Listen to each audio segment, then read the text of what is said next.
Siguro napapanahon na para malaman nyo na ang totoo.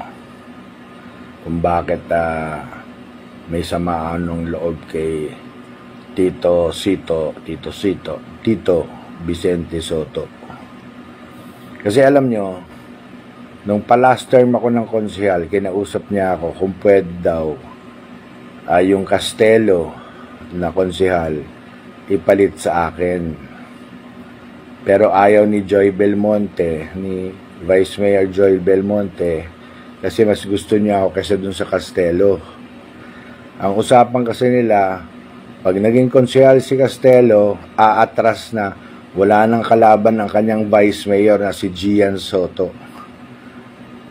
Pag pinasok yung Castelo sa lineup ni Joy. Kinausap ko si Joy. Sabi ko, no. Sabi ni Joy sa akin, no, Anjo, I want you. Ikaw ang gusto kong konsehal. Nung kinausap ko si Tito Sen, minura ako ni Tito Sen.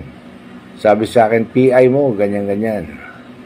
Hindi na ako nakipagtalo kasi sabi ko nga, kasama ko sa Itbulaga. Sige.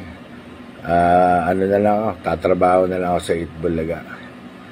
Yung pangalawang kasalanan sa akin ni Tito Sotto, na tinuring ko siyang kapatid, minsan nga tinuturing ko siyang ama, nung binakbakan ako ni Raffy Tulfo.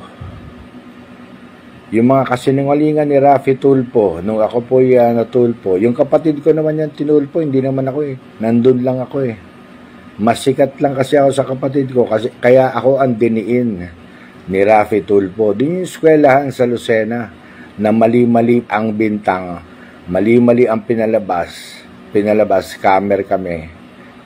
Pero kung papanoorin mo mabuti, kinuwartahan lang kami ni Raffy Tulfo. Ang sama ng loob ko noon, kasi hindi man lang ako tinulungan nitong Tito Sotto. Anong klaseng kaibigan yun?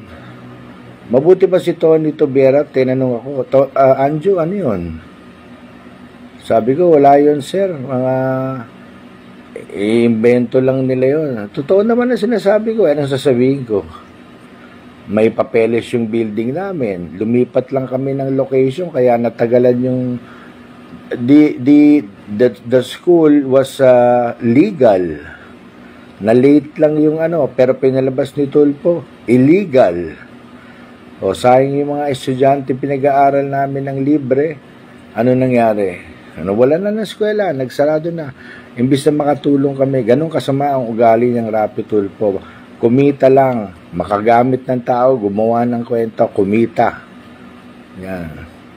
Kaya, very, cyber ang kaso dyan. Inaantay ko lang yung pagkakataon makaayos ako, makakita ako ng abogado. Pero, si Mr. Tobera, buti pa siya, tinanong ako, sabi ko, sir, okay lang yan, wala yan. Wala akong demanda. Wala akong kahit anong reklamo. Bakit? Kasi yung eskwela namin maayos.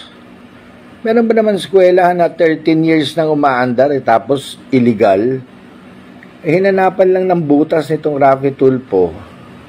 Tapos yung dalawang estudyante na nagreklamo, nung pinacheck namin, hindi pa pala naka-enroll. So hindi ko alam kung anong motive ng 5 estudyante, 5 hanggang 7 estudyante out of thousands na pinag-aral namin.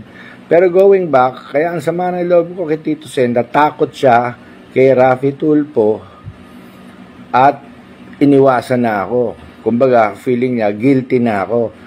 Parang, lumayo tayo dyan kay Anjo, scammer pala yan. Tinan nyo, Tulfo, tinan mo yung effect.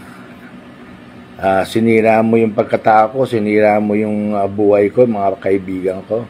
At si Tito Sen naman, ang sama ng loob ko sa iyo, akala ko ba mayabang ka? Hindi mayabang. Akala ko ba matapang ka? Ba't di mo pinagtanggol? Akala ko ba para tayo magkakapatid? Yun yung unang sama ng loob ko dyan kay Tito Sen.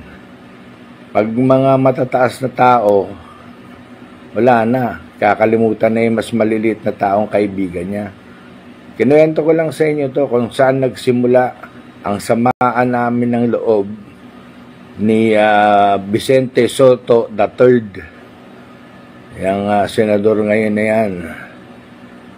Kaya yun lang po, naikwento ko lang kasi para alam nyo kung saan nagsimula. Maraming salamat po, marami pa yan. Maraming salamat po at abangan ang susunod na kabanata.